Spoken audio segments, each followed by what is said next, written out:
મુસ્લિમ સમાજ જે છે એ બીજેપીને સ્વીકારતી નથી, એનું કારણ શું છે? તો હવે વાત કરીએ ભાવનગરની અંદર મુસ્લિમ સમાજના હિત માટે અત્યારે હાલમાં જે કોઈ બીજેપીની અંદર કાર્યકર હોય, લઘુમતી સેલ હોય કે કોઈ પણ હોય, તો એમણે શું કાંઈ એવા કાર્યો કર્યા હોય કે એમના હિત માટે હોય એવા હોય, પણ એના સ્થાનિક ચૂંટાયેલા કોર્પોરેટરો ફોટા પડાવી અને મતદારોને એવું સાબિત કરે છે કે આ કામો અમે કરાવ્યા છે, અથવા તો ગેરકાયદેસર દબાણો કરી અને જૂના કોંગ્રેસના રાજની અંદરના અસામાજિક તત્વો, બુટલેગરો, જેને કોંગ્રેસે હંમેશા નેતા બનાવી અને મુસ્લિમ સમાજ ઉપર થોપી માર્યા છે કે ડિમોલિશનો થઈ ગયા, મકાનો પાડી દીધા, અત્યાચાર થઈ રહ્યો છે, તો મિત્રો એક કાયદેસર મકાનને જો પાડી દેવામાં આવ્યું હોય તો હું ભારતીય જનતા પાર્ટીને પ્રશ્ન પૂછીશ. ગેરકાયદેસર જગ્યાઓ જ્યારે તમે ગેરકાયદેસર જગ્યાઓમાં જ્યારે પ્રવેશ કરી લીધો છે અને કોંગ્રેસના લોકોએ હંમેશા મુસલમાનોને ગુનેગાર બનાવવા સિવાય કોઈ કામ કર્યું નથી. ખુલ્લી સરકારી જમીનોની અંદર એવું કીધું કે આમાં ગળી જવામાં કોઈ તમને નહીં કે નામ અને હોદ્દો. આઉઝુ બિલ્લાહિ મિનશ શૈતાનિર રજીમ, બિસ્મિલ્લાહિર રહમાનિર રહીમ. હું સૈયદ રફીક બાપુ લીમડાવાલા,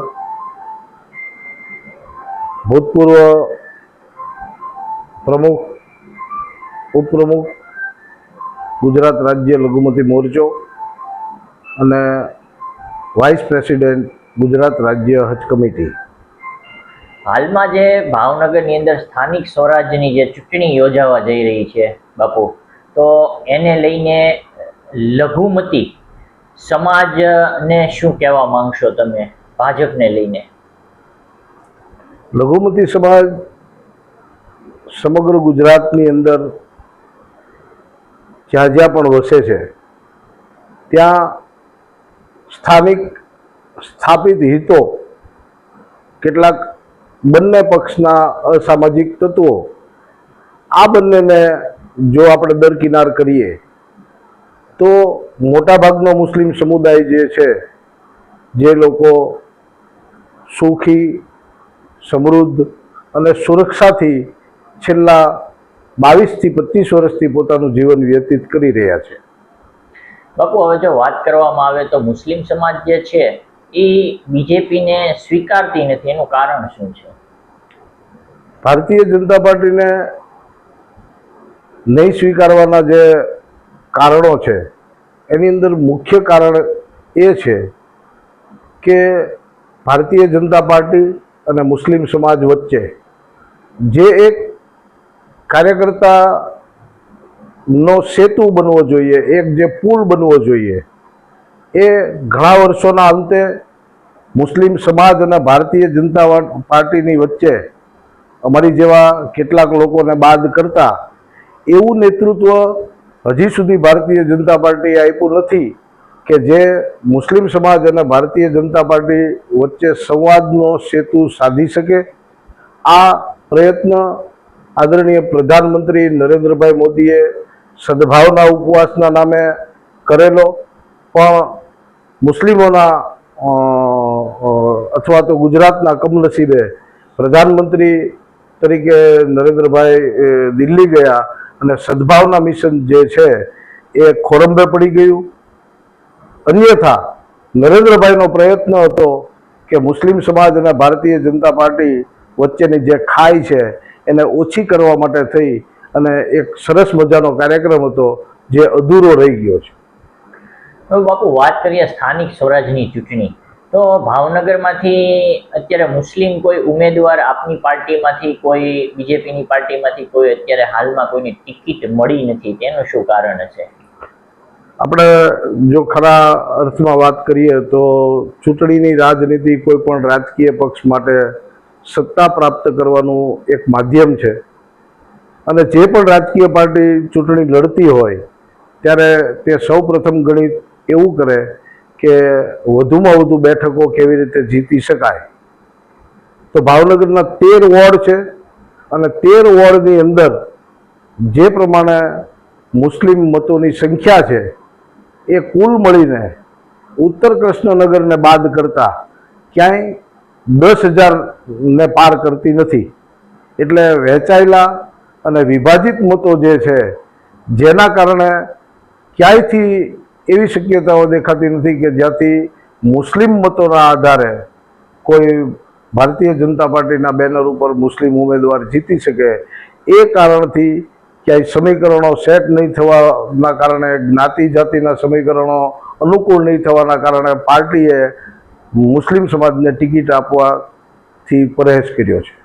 અને બાપુ જો વાત કરીએ તો મુસ્લિમની અંદર એક છાપ ઊભી થયેલી છે બીજેપીને લઈને કે ભાઈ દરેક વખતે જે બીજેપી પોતાના અલગ અલગ પ્રોપોગેન્ડા જે કરીને મુસ્લિમોને કંઈક ને કંઈક હેરાન કરવાનું, પરેશાન કરવાનું, આવું મુસ્લિમ સમાજ વિચારતો હોય છે. તો આ વાત ઉપર તમે શું કહો છો?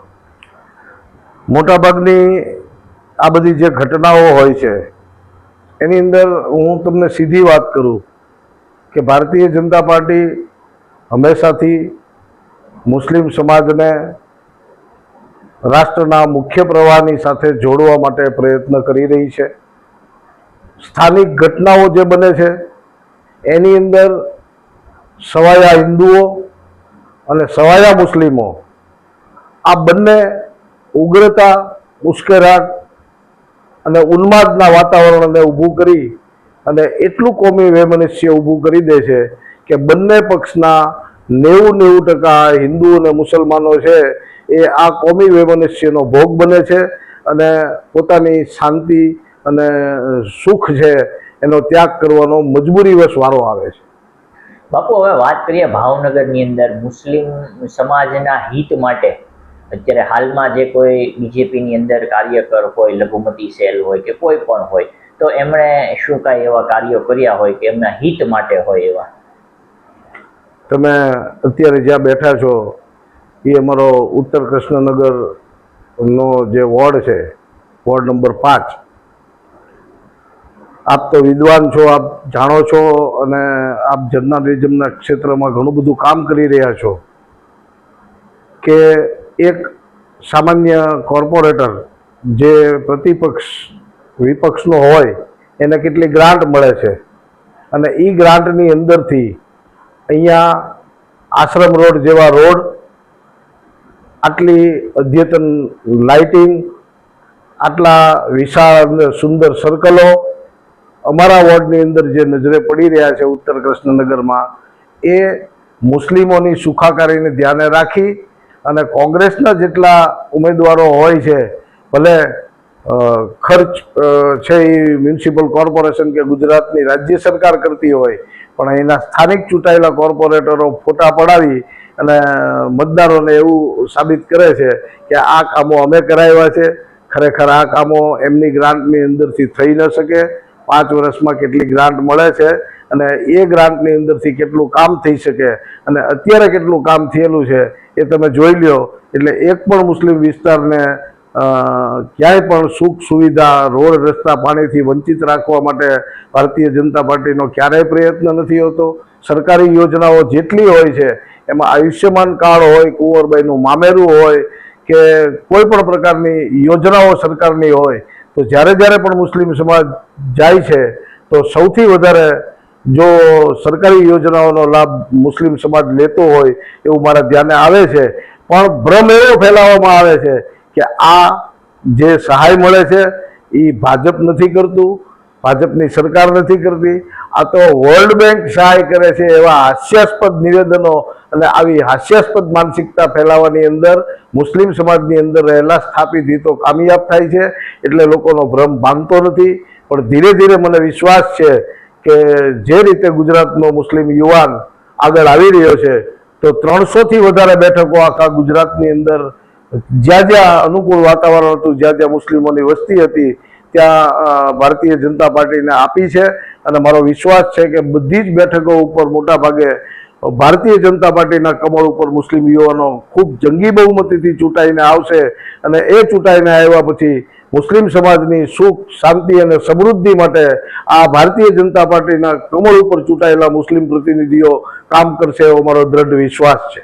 બાપુ એક જો વાત કરીએ મુસ્લિમ સમાજની અંદર જે બીજેપી દ્વારા જે અમુક કાયદાઓ પસાર કરવામાં આવે છે, હમણાં વકફને લઈને છે, યુસીસી છે, તો આને લઈને મુસ્લિમ સમાજ ખાસો નારાજ રહેતો હોય છે બીજેપીથી કે ભાઈ ક્યાંક ને ક્યાંક મસ્જિદો છે, મદ્રાસાઓ છે, કબ્રસ્તાનો છે, એ મુસ્લિમોના હાથમાંથી ખેંચીને બીજેપી છે એ પોતાના હાથમાં લેવા માંગે છે. તો આવા જે કાયદાઓ આવતા હોય છે એને લઈને જે છે એક અલગ છાપ ઊભી થતી હોય છે મુસ્લિમ સમાજમાં. તો એને લઈને શું કહેશો?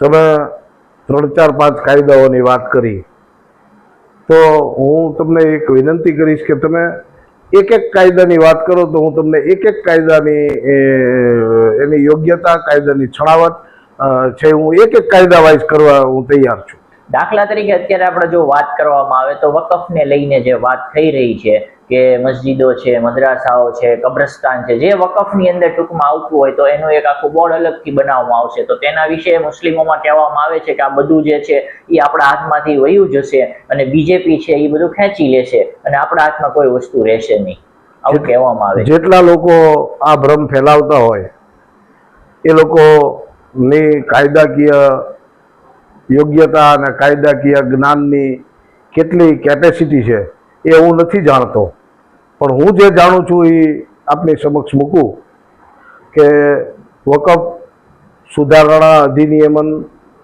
1995 અને 2013નો જે એક્ટ છે, આ બંને એક્ટ ભારતીય જનતા પાર્ટીની સરકારમાં લાવવામાં આવ્યા છે. અને આ વકફ એક્ટ જે છે એ વકફ એક્ટ એવા પ્રકારનો છે કે મુસલમાનોના સામાજિક, ધાર્મિક ઉત્કર્ષ માટે થઈ અને જે દાનવીરોએ, જે દાતાઓએ આ મિલકતો અલ્લાહના નામે વક્ફ કરી છે, તો વક્ફનો જે મૂળ ઉદ્દેશ હોય છે એ જાહિદભાઈ આપ જાણતા હશો, આપ અભ્યાસુ છો એટલે કહું છું કે વક્ફનો મૂળ ઉદ્દેશ એ હોય છે કે જ્યારે વક્ફ કોઈ વસ્તુ મિલકત કરે છે ત્યારે એ એવું ઈચ્છે છે કે અલ્લાહના બંદાઓ જે હોય એમાં ગરીબો હોય, યતીમો હોય, બેવાઓ હોય, મિસ્કીનો હોય, બીમારો હોય અને વિદ્યાર્થીઓ હોય, એમને આ વકફની આવકની અંદરથી અલ્લાહના નામે મદદ કરવા માટે થઈ અને વકફની રચના કરવામાં આવે છે. તો કુલ આઝાદી પછીના આટલા બધા વર્ષોની અંદર હું એક નાનો એવો દાખલો તમને આપીને મારી વાતને પૂરી કરીશ કે અમદાવાદ જેવું મહાનગર જે હેરિટેજ સિટી તરીકે નોંધાયેલું છે, આ હેરિટેજ સિટીની અંદર એક કમિટી કામ કરે છે જેનું નામ છે અમદાવાદ સુન્ની મુસ્લિમ વકફ કમિટી. એની આશરે સરાસરી વકફની કુલ મિલકતોની કિંમત છે 12,000 કરોડ. હવે આ 12,000 કરોડની મિલકતની અંદરથી મુસ્લિમોના ઉત્કર્ષ માટે વાપરવા માટે થઈને અનરાધાર અને અઢળક આવક છે. તમને વધારેની પૂરક માહિતી આપું કે અમદાવાદ વકફની મિલકતો ઉપર જે લાગેલા લાઇટિંગવાળા કિયોસ્ક બોર્ડ છે, મોટી મોટી કંપનીઓની જાહેરાતોના કોર્પોરેટ બોર્ડો છે, જે લાઇટિંગવાળા બોર્ડો છે, એક્ઝામ્પલ આપું તો સીદી સૈયદની જાળીની ફરતા લાગેલા જે બોર્ડ છે, એવા આખા અમદાવાદની અંદર 12 દરવાજાની અંદર આવી બહુ મોટી વકફની મિલકતો હોવાના કારણે આ બધી જગ્યા ઉપર કિયોસ્ક બોર્ડ લાગેલા છે.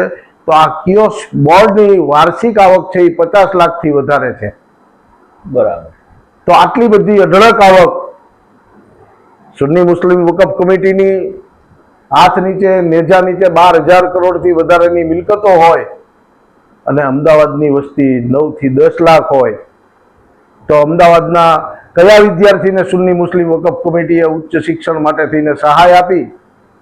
કઈ બેવાઓ, ગરીબો, યતીમોને પોતાનું ગુજરાન ચલાવવા માટે થઈને વકફ કમિટીઓએ આ પૈસામાંથી સહાય કરી?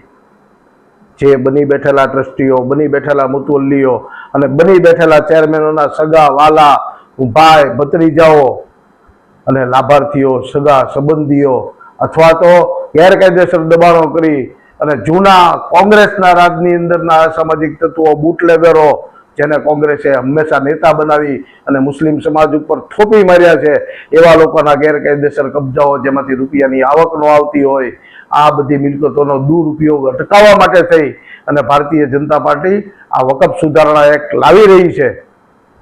નાની એવી વાત કરું કે સરકાર સૈયદ શાહ સિરાજુદ્દીન શાહે આલમ સરકાર, જેમની રોજિંદી આવક 2 લાખથી 2.25 લાખ રૂપિયા એમના ગલ્લાની રોજિંદી આવક છે, આંખો ફાટી જશે મારી વાત સાંભળીને.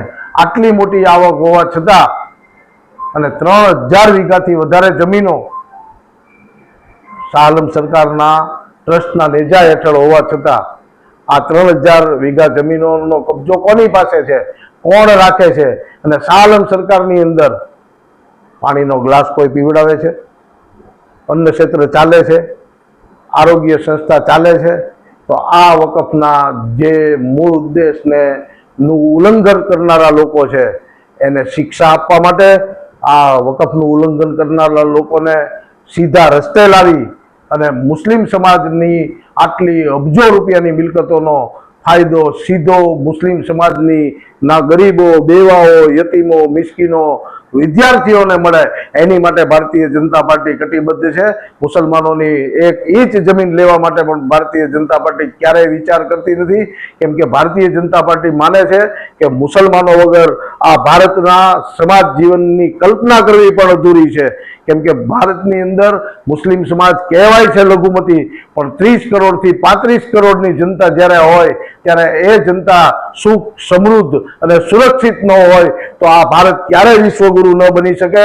એટલે ભારત વિશ્વગુરુ બનવા તરફ જઈ રહ્યો છે ત્યારે મુસ્લિમ સમાજને મુખ્ય પ્રવાહમાં જોડી અને સુખી, સમૃદ્ધ અને સુરક્ષિત બનાવ્યા સિવાય ક્યારેય વિશ્વગુરુ ન બની શકાય એ ભારતીય જનતા પાર્ટી જાણે છે. એટલે દરેક પ્રકારે મુસ્લિમોને શક્તિશાળી બનાવવા માટે થઈ અને પ્રયત્નો થઈ રહ્યા છે. વાત જ્યારે લોકો કરે કે ડિમોલિશનો થઈ ગયા, મકાનો પાડી દીધા, અત્યાચાર થઈ રહ્યો છે, તો મિત્રો એક કાયદેસર મકાનને જો પાડી દેવામાં આવ્યું હોય તો હું ભારતીય જનતા પાર્ટીને પ્રશ્ન પૂછીશ. ગેરકાયદેસર જગ્યાઓ જ્યારે તમે ગેરકાયદેસર જગ્યાઓમાં જ્યારે પ્રવેશ કરી લીધો છે અને કોંગ્રેસના લોકોએ હંમેશા મુસલમાનોને ગુનેગાર બનાવવા સિવાય કોઈ કામ કર્યું નથી. ખુલ્લી સરકારી જમીનોની અંદર એવું કીધું કે આમાં કરી જવામાં કોઈ તમને નહીં કે, પણ જ્યારે સરકારને જરૂર પડે અને આવે ત્યારે આપણે જો ગેરકાયદેસર જગ્યામાં હોય ત્યારે આપણે ગમે એટલા પીડિત બનવાની વાત કરીએ તો ગેરકાયદેસર જ રહે. એટલે હું ફરી એકવાર વિનંતી કરું છું આવનારા નવા દિવસોની અંદર કે નવયુવાનો ક્યાંય ગેરકાયદેસર કામોની અંદર સંડોવાશો નહીં. ક્યાંય મુસ્લિમ સમાજના જમાતખાનાઓ, મસ્જિદો, દરગાહોની અંદર ગેરકાયદેસર કામો થતા હોય તો એનાથી બધી જ જગ્યાએથી હટી જજો. કાયદાની અંદર અને કાયદાની ઓલીની અંદર રહેશો તો ભારતીય જનતા પાર્ટી ક્યારેય કોઈ દિવસ મુસ્લિમ સમાજને ક્યાંય નુકસાન પહોંચાડશે નહીં, એનું વચન આપું છું.